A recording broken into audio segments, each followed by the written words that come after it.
Que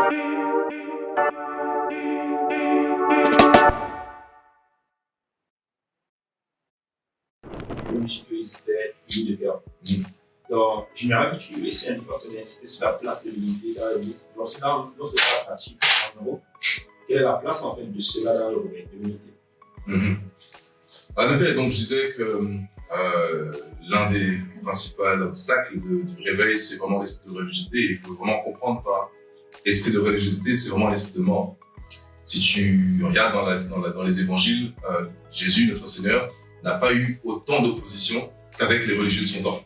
Il n'y a personne qui l'a dérangé autant que les religieux, donc les scribes, les pharisiens, et tous ces gens de la loi, qui étaient embêtés, dérangés, perturbés, parce qu'en fait, il y avait une nouveauté, quelque chose qu'ils ne connaissaient pas. Le réveil, c'est ça. Les gens ne connaissent pas, ne comprennent pas, ne saisissent pas. Et qu'est-ce que les hommes ont à faire naturellement quand ils ne connaissent pas quelque chose? Ils le repoussent. Ils le repoussent en critiquant, en minimisant, en dénigrant, en injuriant parfois. Mais ça n'enlève en rien le fait que le réveil est là. Ça n'a pas affecté le Seigneur Jésus au point de se renier et de ne pas faire ce qu'il devait faire, de ne pas dire ce qu'il devait dire, de ne pas prêcher parce qu'il dit, je ne peux pas prêcher, je ne peux pas dire ce que je ne peux prêcher que ce que j'ai vu, je ne parle de ce que j'ai entendu, je ne peux pas dire ce que je n'ai pas, je ne peux pas ne pas dire ce que j'ai vu. Pardon de le dire comme ça, mais c'est ça qu'il a dit. Je ne peux pas ne pas dire ce que j'ai vu. Ça veut dire que si vous me demandez d'arrêter, vous faites de moi un menteur. Si vous dites de moi de ne pas prêcher ce que je prêche, vous m'obligez à mentir, parce que ce que je prêche, ce que j'ai vu, ce que j'enseigne, ce que je connais. Donc, si vous me dites d'arrêter de dire ces choses pour dire autre chose, c'est que je suis un menteur. Et ça, je ne peux pas l'être. Donc, il y a déjà cet obstacle qui est présent, qui fait que quand une personne reçoit l'Esprit de Dieu, reçoit l'onction de Dieu, reçoit la puissance du Saint-Esprit, reçoit le revêtement du ciel, vous allez commencer à connaître vos premiers conflits.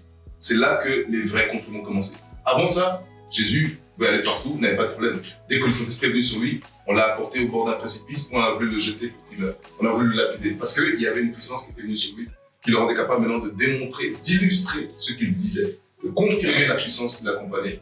Et c'est pourquoi on dit, mais par quelle autorité? Dis-nous, tu fais ces choses, d'où tu viens? Ben, on n'a pas posé ces questions avant qu'un élément vienne sur nous.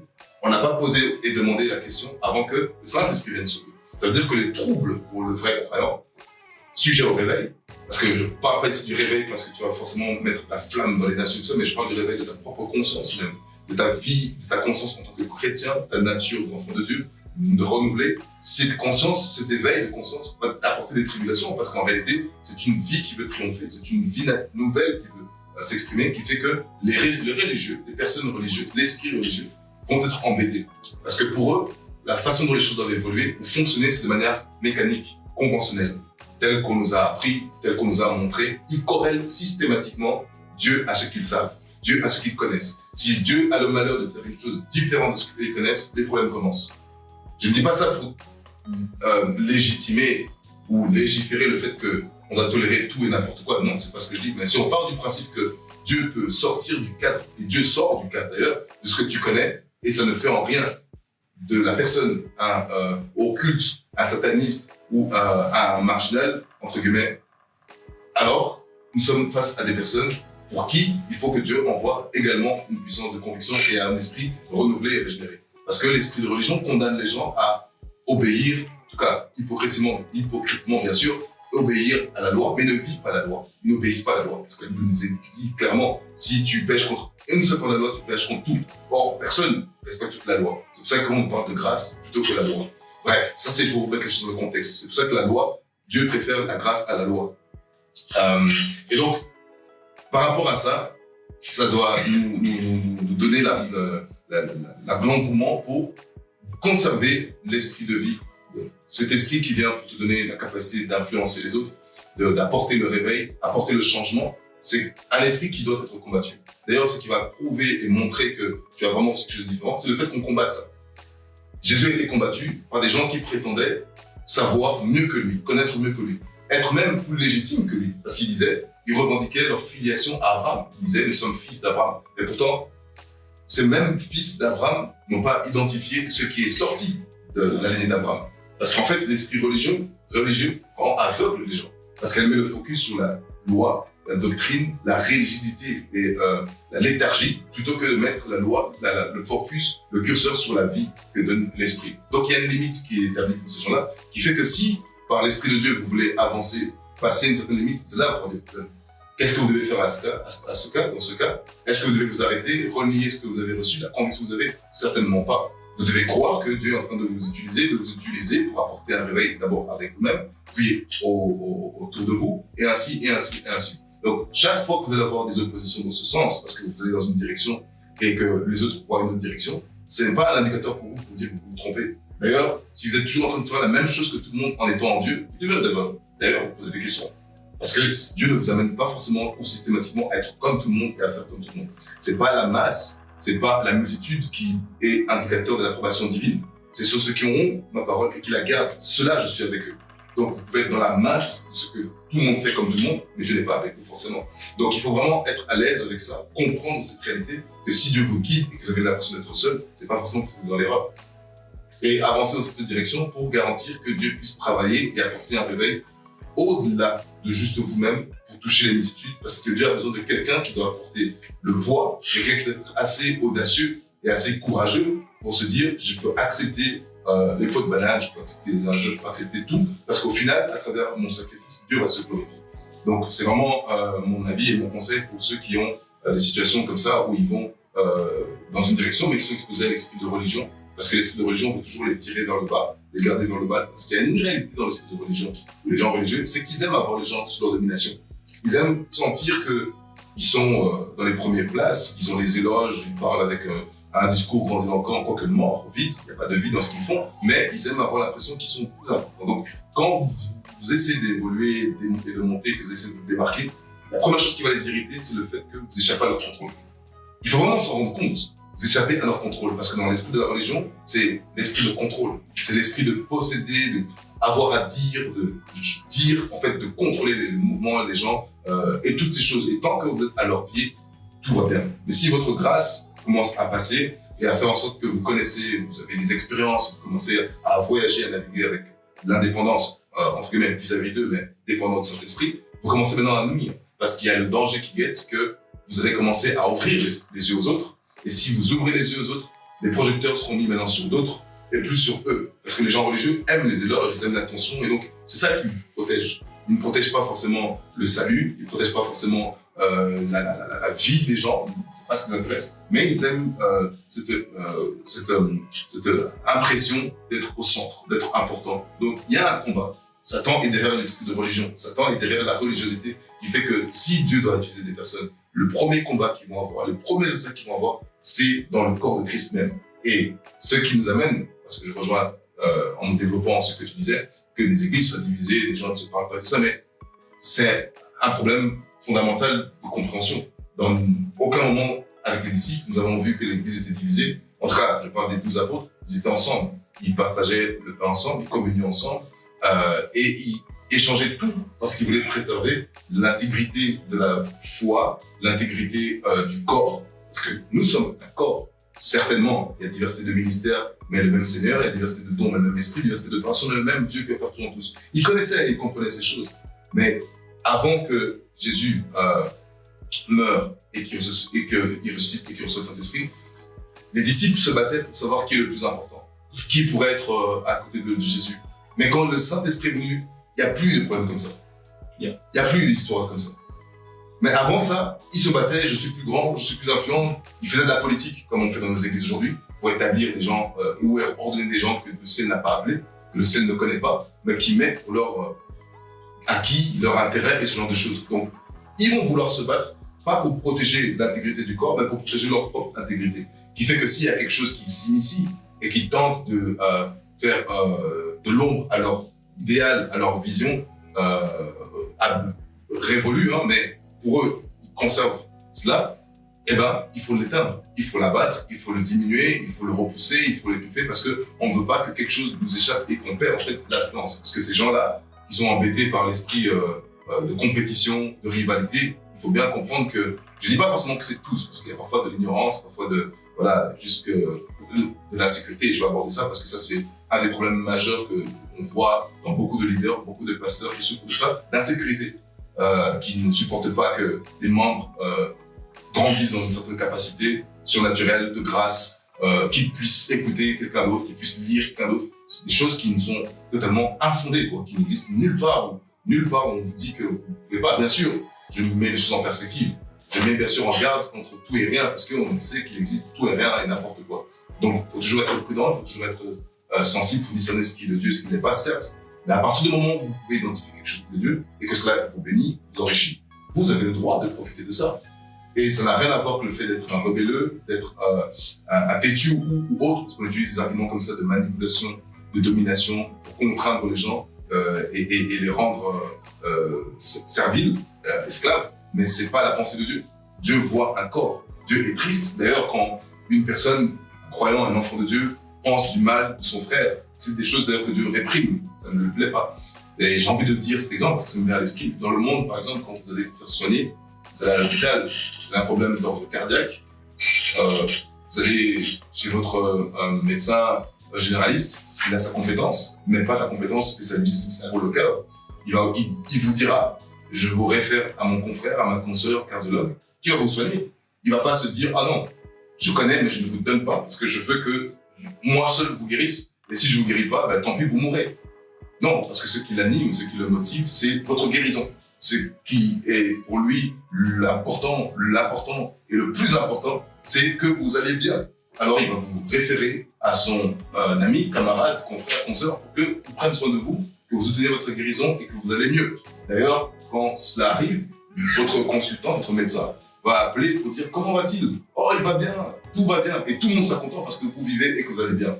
Donc, si dans le monde, on peut dire qu'un non-assistance à personne en danger est un problème et condamnable et même répréhensible par la loi, comment comprendre que dans le corps de Christ, vous pouvez savoir que tel homme de Dieu, telle personne a telle grâce, va le voir, il va prier pour toi, tu vas être guéri. Si dans le monde, on peut comprendre ça et que dans le corps de Christ, on ne comprend pas ça, c'est qu'on a un vrai problème. On a reculé. Mais pourquoi les gens sont embêtés avec ça? Parce qu'ils ont peur, ils sont en insécurité que vous touchez quelque chose qu'ils n'ont pas et qu'ils ne vous donnent pas, qui fait que, alors vous allez dire, en réalité, c'est ici que je dois être. C'est là que je dois entendre, c'est là que je dois recevoir. Qu'importe la raison, Dieu peut vous placer pour un temps où vous êtes et Dieu peut vous mettre à un endroit, pour un autre moment, pour une autre saison. Parce qu'on évolue dans la vie avec saison. Il se peut que là où vous êtes, ce sera à vie. Il se peut aussi que ce soit juste pour une saison. Mais beaucoup prennent le fait de sortir de leur bergerie, de leur leadership comme un échec personnel. Et ça, ils le transposent maintenant, ils le traduisent sur les gens, qui fait que, eh ben, on va vous combattre si vous allez là. Et d'ailleurs, même parfois on voit, on donne des paroles de malédiction aux gens. Pour dire, si tu quittes, d'ailleurs, il t'est arrivé ça, mais c'est un esprit d'asservissement. C'est un esprit d'esclavage qui veut juste tenir les gens liés, tenir les gens en laisse, parce que il y a cette déchéance propre à la nature humaine qui fait que notre domination, elle s'est corrompue. La domination qu'on a reçue de Dieu au départ n'était pas pour contraindre les gens à se soumettre à nous et à dominer, à avoir le sentiment d'être important, d'être un empereur sur les gens et appeler les choses de manière personnelle. Mon œuvre, mon ministère, ma grâce, mes bergers, mes enfants. Et vraiment, cet esprit fait qu'on arrive à ce type de dérive et d'abus. C'est malheureux et regrettable, mais ce sont des choses qu'on voit, qu'on constate, parce que querelle contre querelle. Et c'est quoi l'enjeu de ça? C'est pas parce que c'est l'âme de la personne qui préoccupe. C'est pas le fait de se dire, ah, est-ce qu'elle est bien nourrie? Est-ce qu'elle continue à bien avancer? Est-ce que la quitté la fois pas? Non. C'est le fait de dire, personnellement, elle m'a trahi. Personnellement, elle m'a abandonné. Personnellement, elle a... Et c'est pas l'approche que Dieu a. C'est pas du tout la mode. Je crois, sincèrement, que c'est pas le mobile de beaucoup de gens. C'est juste que parfois, dans le voyage spirituel, on peut arriver à un niveau, à un moment où il nous faut autre chose. Il nous faut une nouveauté, il nous faut peut-être une nouvelle profondeur, il nous faut peut-être un rafraîchissement, il nous faut peut-être de nouvelles expériences. Qu'importe, si vous êtes guidé par le Saint-Esprit, vous devez avancer de cette façon parce que votre appel, votre vie, votre avenir, en est lié. C'est corrélé. C'est pas en vain que vous avez peut-être une façon de croire en Dieu, une approche de Dieu, une révélation de Dieu. Et vous avez besoin d'être toujours dans un cadre qui peut répondre à ça. Et Dieu va se charger de vous conduire selon le berger, selon son cœur. Donc, ça existe. On voit d'ailleurs, et je vais finir par ça, parce que je trouve que c'est intéressant aussi de dire ça. Par exemple, une des choses qu'on voit qui va dans le sens pour contraindre les gens, malgré eux, c'est par exemple quand on voit comment on développe aujourd'hui l'onction dans la vie des gens, l'onction dans la vie des serviteurs. Quand vous voyez par exemple comment on essaye d'extrapoler les choses de leur contexte pour dire que l'onction qui est sur ma vie, si tu me touches, tu touches Dieu, tu seras maudit, et on dit, ah oui, mais on touche pas mes oins, mais doucement. Tous les enfants de Dieu sont des enfants oins. Tous les enfants du Seigneur Jésus sont des enfants sur qui l'onction est. Donc si tu touches un enfant qui appartient au royaume de Dieu, tu touches à Dieu, c'est clair. Mais il faut mettre les choses en perspective. Dans l'exercice de sa fonction, de son appel, un homme de Dieu a une certaine assurance qui fait que tu ne peux pas chercher à nuire, à détruire, à renverser celui qui est établi dans l'œuvre de son ministère, dans l'œuvre de son appel, parce que Dieu seul est établi juge pour le contraindre de juger. C'est un peu le cas de Moïse avec Aaron et Myriam. Bien sûr, il a une onction qui le protège, qui l'aide, mais c'est pas une onction qui le rend légitime pour manipuler, pour contraindre les gens, pour intimider, pour faire peur aux gens, pour en fait les dominer et les écraser en retour. Et c'est comme ça qu'on va prendre des abus. Ne touchez pas les oins de Dieu. Mais non, on est tous des oins de Dieu. Il n'y a pas un oint spécial qui n'est pas de Dieu. Tous les oins de Dieu sont des enfants de Dieu, sont des spéciaux de Dieu. Et ça, il faut mettre en garde sur les gens parce que Dieu fonctionne par la peur pour justement bloquer les gens, lier les gens. Mais je me pose la question, quel intérêt d'avoir des gens pour juste avoir des gens tandis qu'ils ne prospèrent pas et ne s'épanouissent pas? C'est pas du divertissement, c'est pas de la socialisation. Il y a un peu de cet aspect, mais c'est pas ça l'idée de l'Église. L'Église est un ministère, est un corps de travailler ensemble pour les intérêts du royaume. Et tant qu'on a animé l'esprit qu'il y avait dans les disciples, les apôtres, l'unité, l'amour, la paix, c'est la raison pour laquelle Dieu a pu accomplir des très très très grandes œuvres comme il a pu le faire entre eux, parce qu'ils étaient animés d'un même cœur, même pensée, même sentiment. Donc, je sais que j'ai beaucoup développé, mais je crois que c'est tellement d'actualité ça, et ça doit aider beaucoup de gens, mais il faut vraiment comprendre la pensée de ce genre. Tu as parlé de Babylone, et la question c'est qu'est-ce que la Babylone en fait, et quel est réellement son impact dans le réveil? Comment est-ce que ça prend le réveil? Babylone, c'est le système du monde. On sait que le peuple hébreu, le peuple de Dieu, a été confronté à plusieurs principautés. Ils ont été confrontés aux Égyptiens, Pharaon, ils ont été plusieurs empires. Quand je dis principauté, c'est empire. Égyptiens, babyloniens, grecs, romains, perses. Ce sont les 5 grands empires, principautés auxquels le peuple de Dieu a été confronté. Et Babylone est l'un d'eux. D'ailleurs, Babylone et Perse sont les plus terribles auxquels ils ont été confrontés. Donc, Babylone, il a sa culture, il a son ADN. C'est une société, un système très imbu, très orgueilleux, qui rend les gens esclaves, dépendants d'un homme.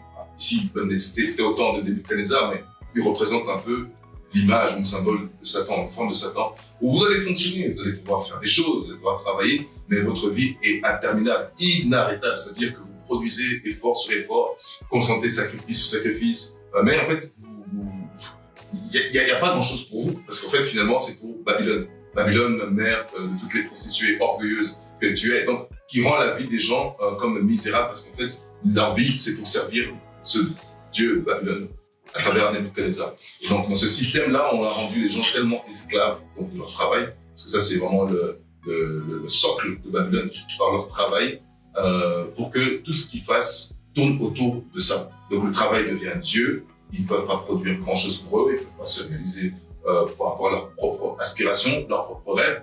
Babylone conditionne tout ce qu'ils font, leurs faits et gestes, leurs mouvements, leurs perspectives, leur vie, leurs projets. Babylone détermine tout ce qui leur concerne. En fait, il leur reste très très très peu pour eux. Juste assez pour pouvoir souffler un peu, mais ensuite enchaîner avec l'énergie qui reste pour pouvoir entretenir Babylone.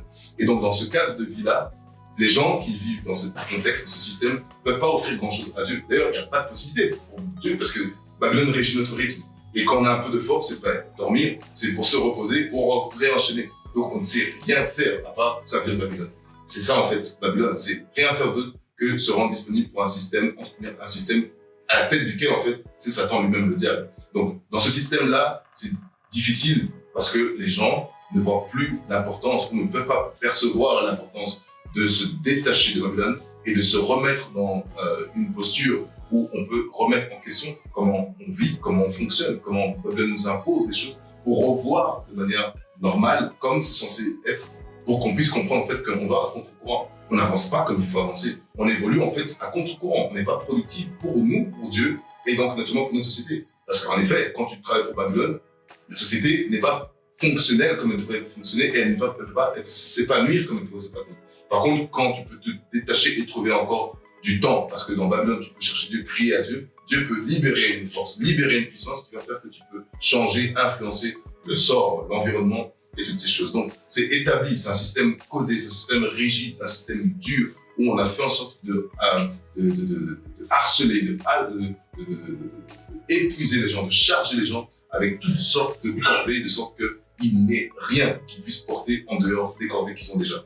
Il y a par exemple, il y a des types de démons aussi qui fonctionnent dans cette société-là. Il y a des démons de distraction, il y a des démons de lassitude qui fait qu'on vous cherche tellement de tâches physiques que vous n'avez plus de force, plus d'énergie pour rien faire d'autre. Donc quand on vous dira d'aller prier, quand on vous dira d'aller lire la Bible, quand on vous dira d'aller méditer, on vous dira oh, j'ai travaillé toute la journée, je suis fatigué, je dors. Donc Dieu n'a pas de place, voire de moins en moins de place. On l'élimine et vous avez des démons dedans qui sont des démons de fausses urgences, par exemple, qui vont créer des situations de faux problèmes, parce que vous devez toujours être en train de tourner, en fait, à faire quoi? À rien du tout. Et donc, dans un contexte comme ça, c'est difficile de se consacrer et de chercher Dieu parce que c'est voulu pour servir en fait un autre Dieu, Babylone.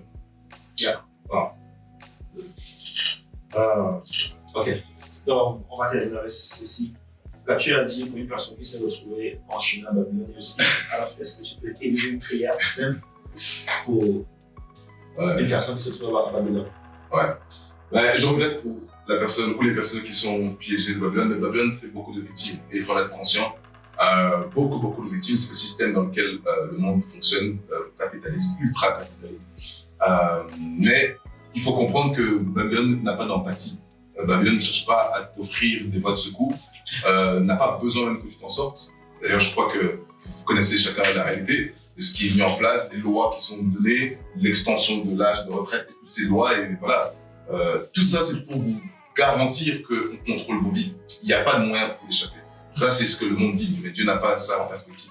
Et si dans Babylone, vous voulez vraiment vous en sortir, vous voulez vraiment que les choses changent, parce que oui, vous aimez sûrement Dieu, vous voulez vraiment que votre vie ait de la valeur et du sens et du goût. Je ne crois pas qu'un être humain est créé pour être métro, boulot, dodo, l'expression qu'on utilise dans le monde francophone, H24, mais qu'il veut trouver vraiment de la saveur et du sens dans sa vie. Parce que dans Babylone, vous n'allez pas rigoler, on ne peut pas rigoler dans Babylone. S'il faut rire, c'est payant, ou on vous taxe, et ça, ce sont des réalités. Et moi, j'ai vu par des émissions comme ça, où les gens vont quelque part apprendre à rire.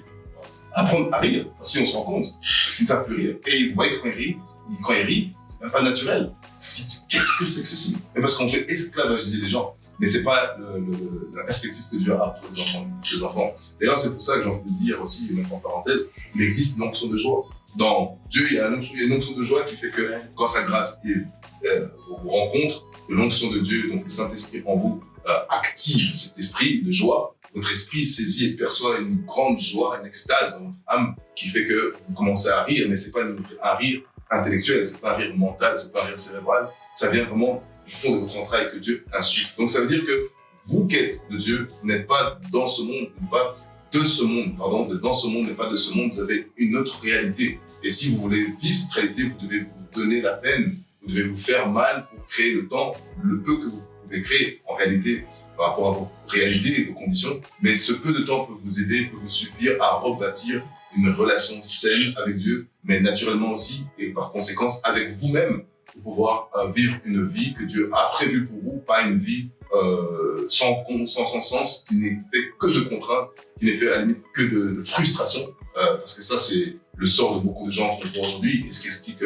les tensions, les problèmes, les violences, tout ça, parce que les gens n'ont plus de vie, n'ont plus de paix, n'ont plus de joie, tous les échappent. Parce que Babylone veut que vous soyez conditionné à comprendre que votre vie dépend de la liberté qu'il vous donne. En fait, pas de liberté. Donc, si vous voulez croire que Dieu a mieux pour vous, vous devez vous efforcer à vous faire le sacrifice de revenir à lui, de crier à lui, de soupirer à lui. Et Dieu créera les situations, les circonstances pour vous alléger, vous épargner, vous aider aussi à vous construire différemment dehors de ce système de prédation, système d'agression et d'oppression qui fait que les gens vivent en fait une vie à côté de leur vie. Dieu ne veut pas que vous viviez à côté de votre vie. Dieu veut que vous viviez dans votre vie. Ça, c'est possible qu'en étant en lui. Donc, mon conseil, c'est vraiment de vous trouver le temps, de payer le prix et de vous discipliner pour avoir une régularité, une constance que vous pouvez garder, le peu que vous pouvez donner, mais c'est assez valable pour Dieu.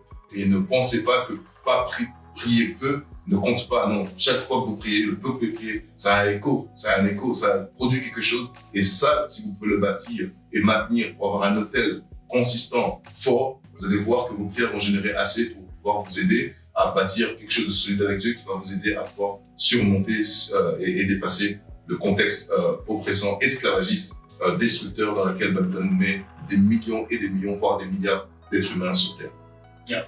Donc, moi, je vais juste avec une prière pour Cette prière peut être aussi pour ceux qui veulent vraiment revenir à Dieu aussi, puisqu'on parle du réveil, on parle de ce genre de choses, pour ceux qui veulent revenir avec Dieu, à Dieu, s'ils ont rétrogradé, s'ils ont perdu foi et ont perdu confiance, que Dieu puisse les ramener à lui, à son cœur, à ses priorités aussi. Babylone vous fera toujours voir les priorités du monde de Satan, mais jamais de Dieu. Et si Dieu veut, si vous voulez que Dieu soit toujours au centre de vos vies et vous fasse vivre, c'est je crois une prière qu'on peut faire pour l'inviter à nouveau à revenir au centre de nos vies, au centre de nos cœurs, que tout tourne autour de lui, qu'il soit à nouveau le poumon, celui qui fasse respirer, qui nous produit l'oxygène, l'air, qu'il soit le cœur qui véhicule le sang, la vitalité qui produit dans nos vies un changement et une transformation. Je crois que nous sommes beaucoup et nous pouvons être plusieurs à vraiment prier à Dieu pour une réalité renouvelée, pas juste un concept, une idée, de belles pensées, de belles paroles, non, quelque chose qui est tangible, qui est concret pour vous. Si on peut prier, fermons les yeux ensemble et demandons à Dieu sa grâce, sa miséricorde. Demandons peut-être même son pardon, parce que parfois c'est ça aussi que nous devons juste demander, ça, pour nous repentir et changer. Et Dieu nous donnera et libérera la grâce pour nous ramener sur le bon chemin. Il n'a jamais été loin et il ne veut même pas être loin de nous. Il nous aime et c'est pas nos péchés qui peuvent nous éloigner de lui. C'est pas nos péchés qui peuvent nous empêcher, qui peut l'empêcher de nous aimer à nouveau. Non. Il viendra, il nous corrigera, il viendra, il nous guidera, il viendra, il nous aimera, il viendra, il nous secourra. La Bible nous a dit que si tu invoques Dieu, celui qui invoque Dieu, celui qui crie à lui, il sera secouru. Invoque-le et il te sauvera. Invoque-le et il te délivrera. Invoque-le et il te guérira.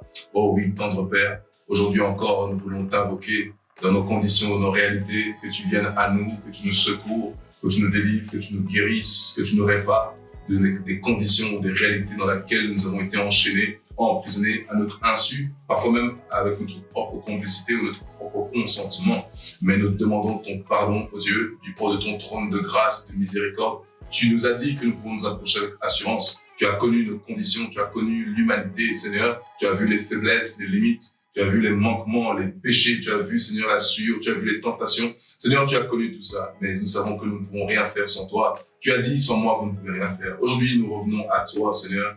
Oh oui, à tes pieds pour recevoir l'aide, recevoir l'investissement, recevoir le capital qui nous donnera de triompher, Seigneur, sur les assauts de l'ennemi et qui nous tient liés, enchaînés. Ma vie ne doit pas ressembler à ce qu'elle est maintenant, Seigneur. Ma vie a beaucoup plus de potentiel à manifester, à exprimer, Seigneur, de ta part. C'est par but et par intention que tu m'as envoyé dans ce monde. Seigneur, ne me laisse pas errer loin, en mettant tes intérêts loin, en mettant tes priorités en seconde place. Non, Seigneur. Aujourd'hui, je te demande, nous te demandons, remets, Seigneur, tes priorités au centre de toutes choses. Remets tes priorités au cœur de toutes choses. Et je vais être porté par tes projets. Je vais être porté par tes desseins, Seigneur. Aide-moi par ta grande compassion.